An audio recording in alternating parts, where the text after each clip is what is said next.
Hi.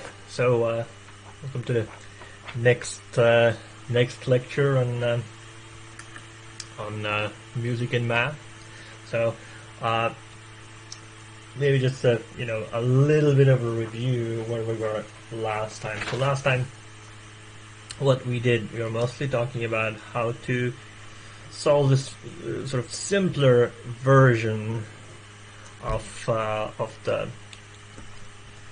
the equation and the side conditions for the guitar, where the guitar was of length pi, and the,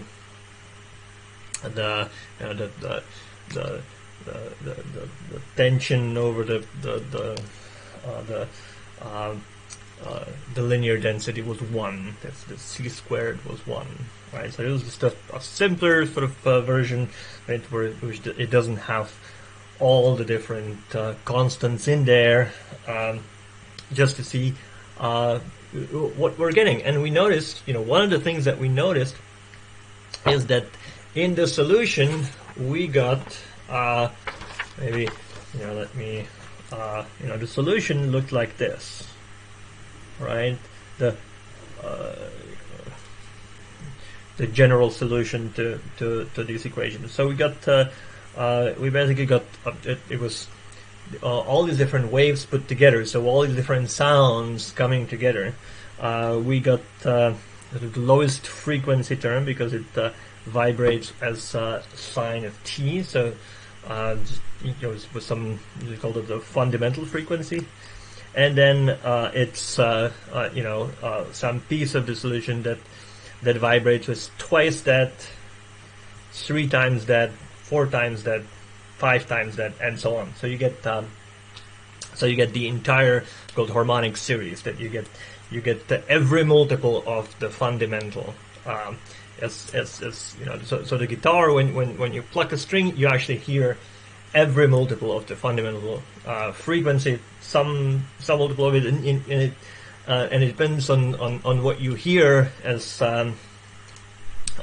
really depends on how those are put together, how much of each is contributing to the sound, right? So, and that's why it really sounds different than than just a pure sine wave, as you've seen in class, which doesn't actually sound all that great, right? But if you put it together, you get a nice sound, right? So that's what we did last time. So this time, what we want to do is let's. Oh, this is the wrong piece of paper.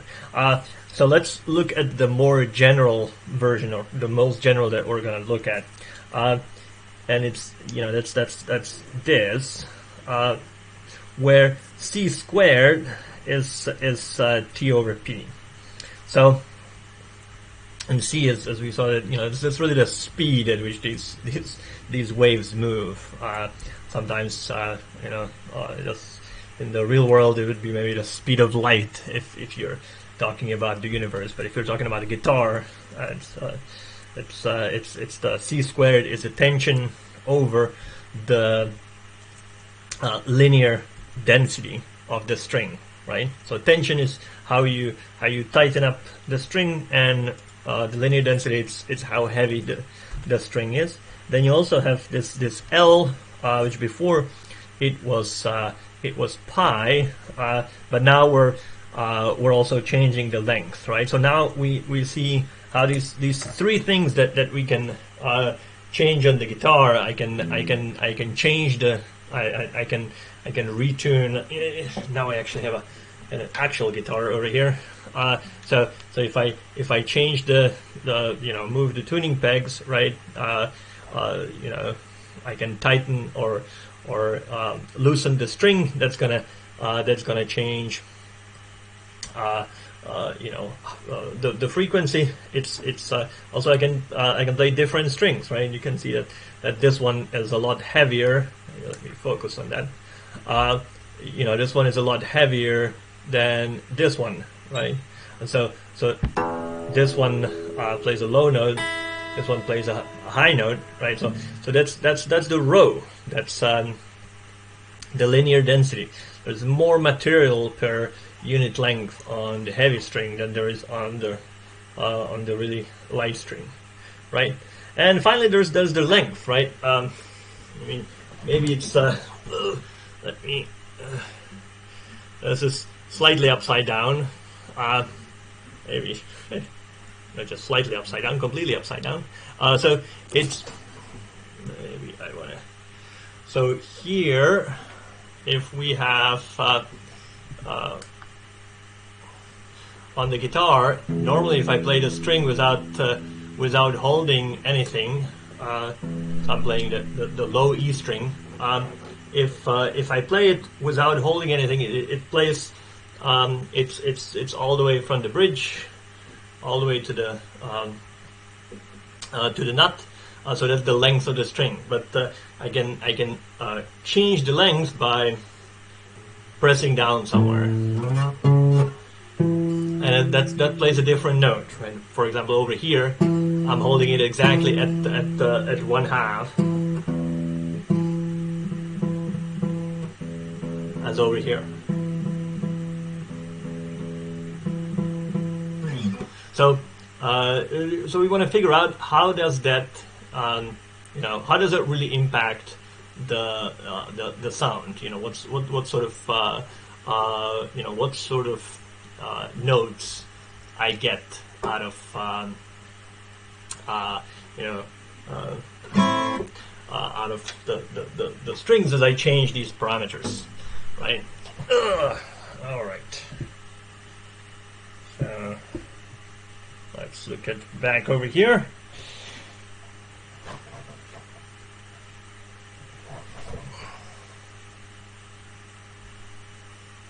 So, okay, so let's, where are we? Right over here. So, so first, they will, to make y at when x is L, to make it 0, we need to change our that sign x, right? Before we had sine times sine of n times x, right? That was our x part of the solution. That definitely that would be fine for making the solution 0 when x is 0, but it doesn't quite make it 0 over here. But we just rescale. And we make sure that the sign is 0 at L, and we just do it by basically multiplying by pi over L inside. Basically, you just sort of play around with it and figure out until it works, right? That's what will work, right? And we can take all the different multiples of that as well, right? That means the other term. Well, if C was 1, the other term could be this, right? I could basically repeat the same thing, but it doesn't take C into account. So to take C into account, and we'll double check that really that's really the way it will work. Is I need to put into the T term, I need to put the C in there, right? And that's going to change the frequencies that I'm getting. So right. So let's double check that if I make my trial solution this, if I said y equal one of these, then is it a solution? Well, we plug in, right? So we take I first compute the right hand side. Let's say I can compute them in any order. So let's compute the right hand side. So it's c squared times the second derivative of y with respect to x, right? So this is y. And I just differentiate it twice with respect to x.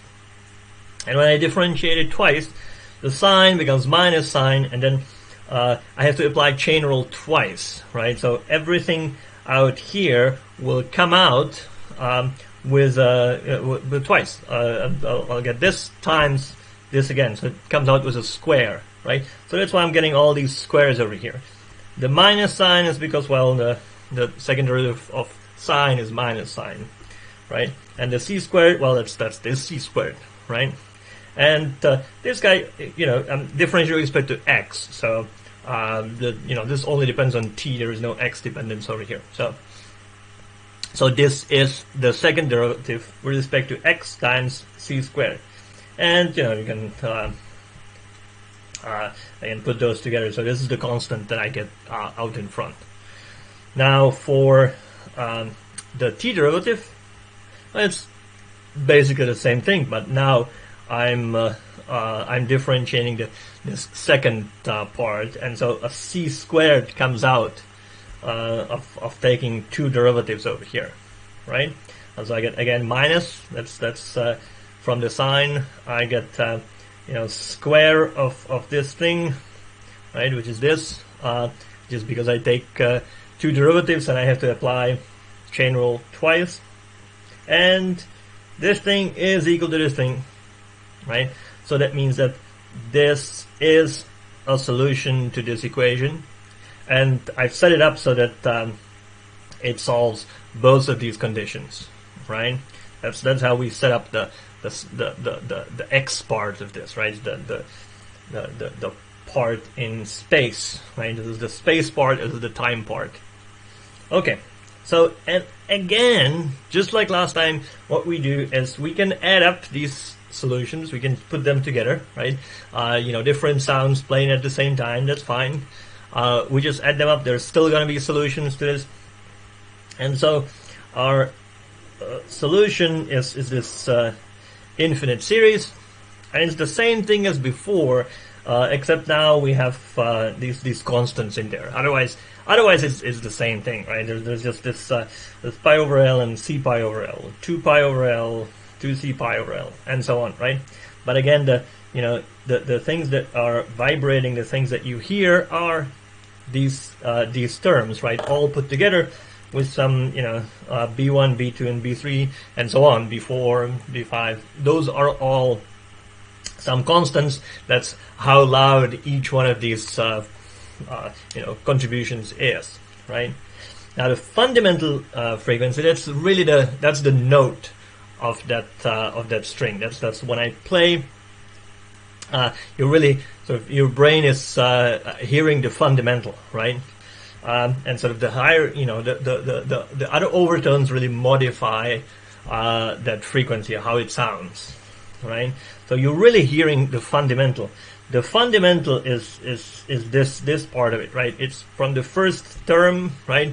The lowest frequency from this, and it's the coefficient of t in this, inside this sign, right?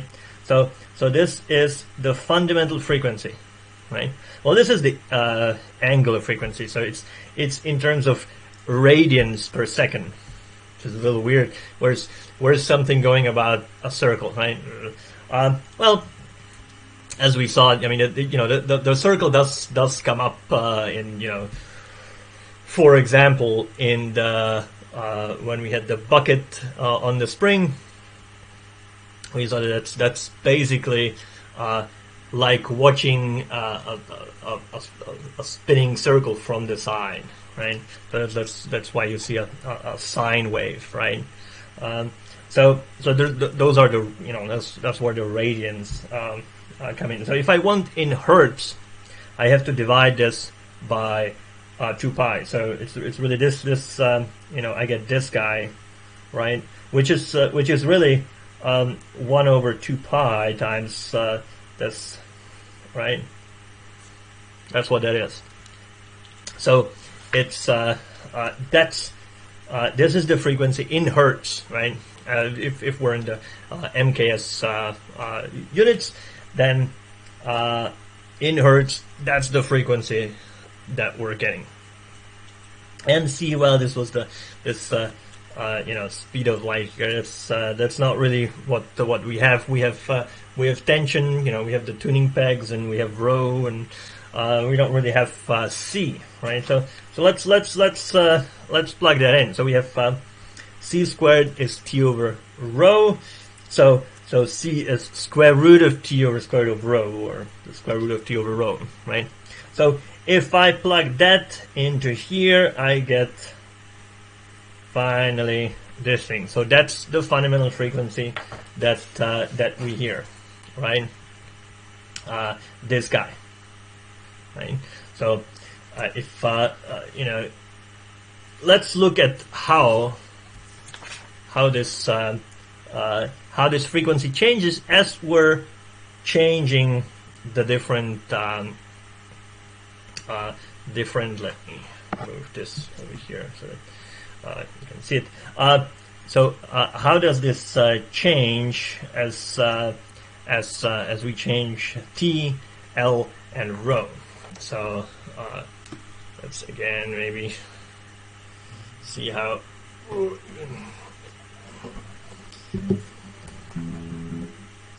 So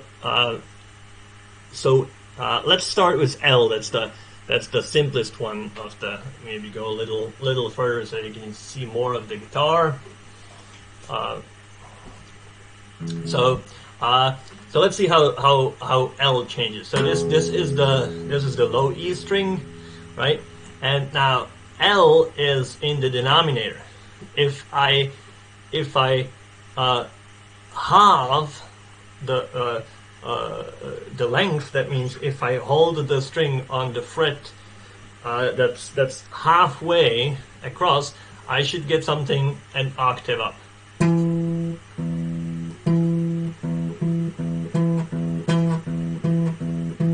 Right? That sounds like an octave up, right? So halving the length doubles the frequency because it's in the bottom, and you know, similarly, if I double the length, I halve the frequency, right? So that's the L over there. So maybe now it's gonna be easier to for me to hold it up like this. So that's the L. So how about the tension T? Well, the tension. Let me maybe not change the untuned the guitar, but the tension. So that's and it will be hard to exactly tell how it's changing anyway. But it goes. Oh, maybe I can tune it a little bit. So if I have E, right? So if I lower the tension, it becomes a lower note. If I increase the tension, it becomes a higher note, right? So that's the T, and it's a little bit strange. It has the square root in there. So if you want to increase the frequency, if you want to double the frequency, go up by an octave, you actually have to quadruple the tension, right? So that's actually a little bit of a problem for design of instruments, right? Because it's the tension will increase quite a bit as you want higher and higher frequencies, right? So you want to have a different way of getting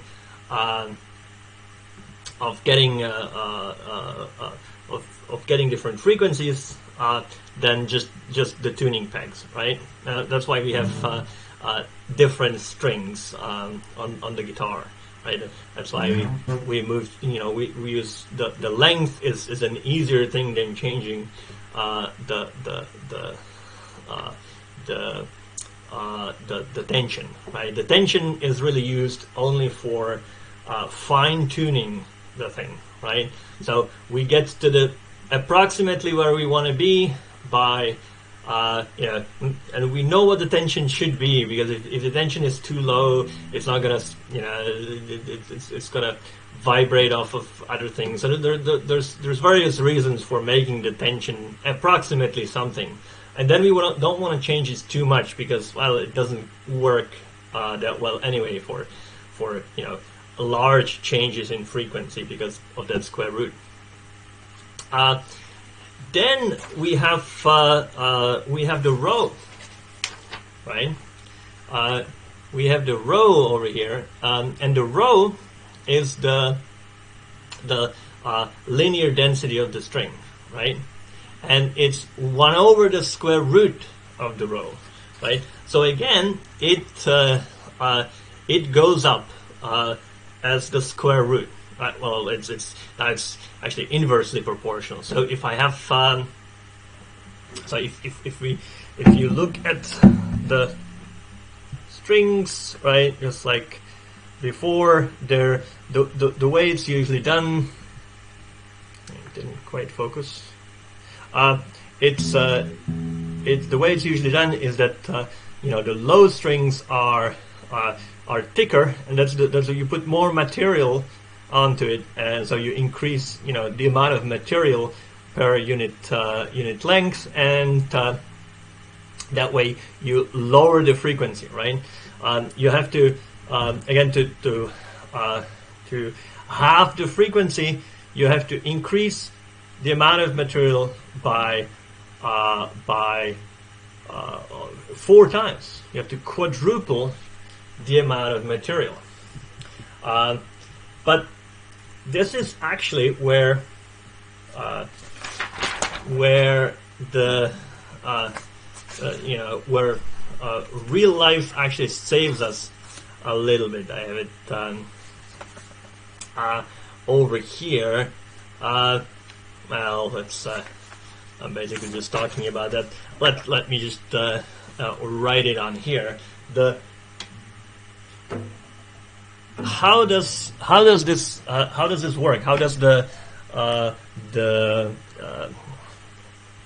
string work? Right? I mean, it has a certain radius, right? And the amount of material that you have per unit length, well, it goes up with the area of the cross section, and the area of the cross section is something like pi r squared. The pi is irrelevant; it's just depends on there's some constant out here anyway. But it changes as r squared, right? Which is actually nice. So the that cancels out this square root, right? If rho is some constant times pi r squared, right? Then you take the square root of rho. So then it's just the square root of whatever this constant is, right? Times r, right? And this is just some constant, and this actually changes. Inversely proportional. It's 1 over r, but as the radius of the string, right? So for example, on the guitar, the high E and the low E differ by 2 octaves, but it only has to be that the high string, the high frequency, that has to the difference in radius. It's again multiplicative. It has to just be the heavy string has to be 4 times the radius of the light string, which is great because if it went up like a square root, it wouldn't be 4. It would be 16, and that would if you had to go up by 16, that would make the guitar unworkable, right? So you have you only have to go up by by a factor of 4 to get to get 2 octaves up or down, right? In terms of the radius of the string, if you're keeping the same material. As you notice on the guitar, maybe let me put that up here.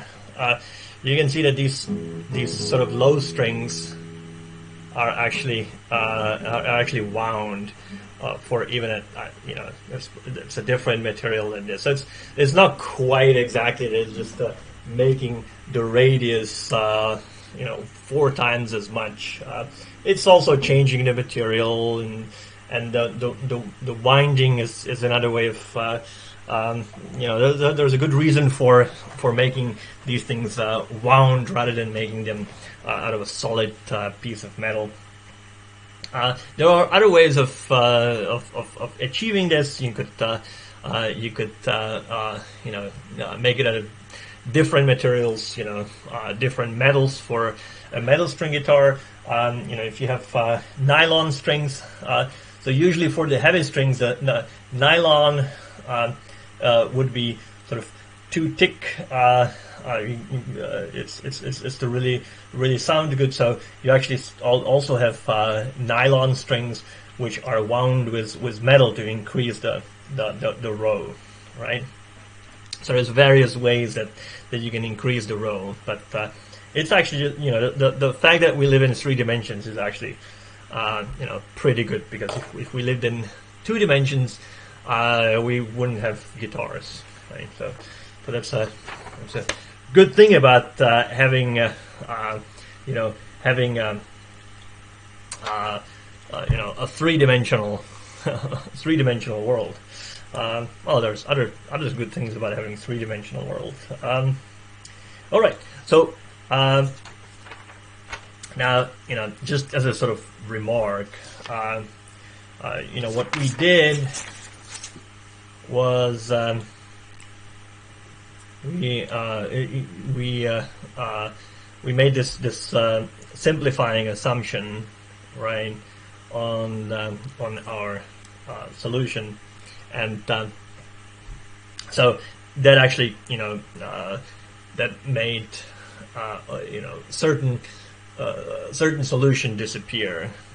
If you're just out of curiosity, the full solution for the guitar string looks like this. There's for the time for each time component, right, one of these, right, there's actually a sine and a cosine, or alternatively there's a sine and there's a time shift. So you can also shift each of these waves in time by a little bit as well. It's not that doesn't really change how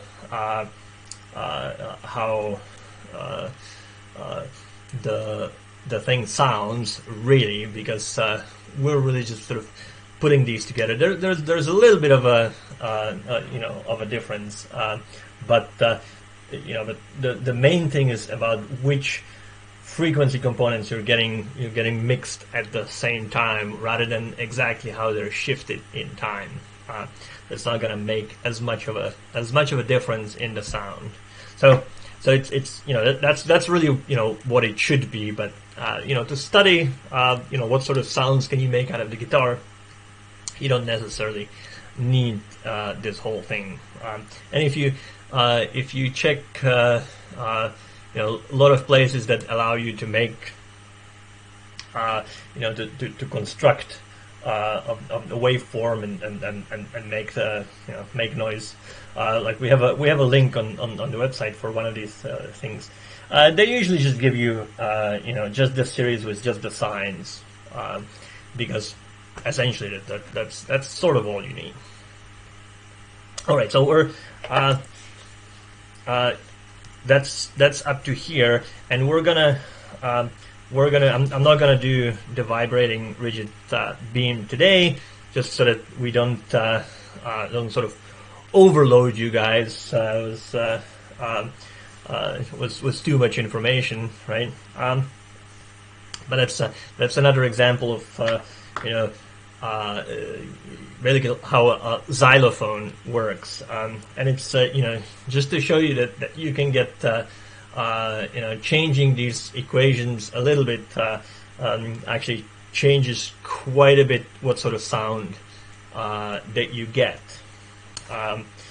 All right, so there will be, again, I will post these notes online, and I will post. I'll make up some sort of homework.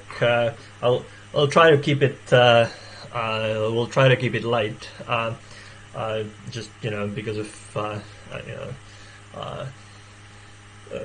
these are difficult times, I guess. So it's you can see I'm sitting here at home, just anyway. So it's right. So see you next time.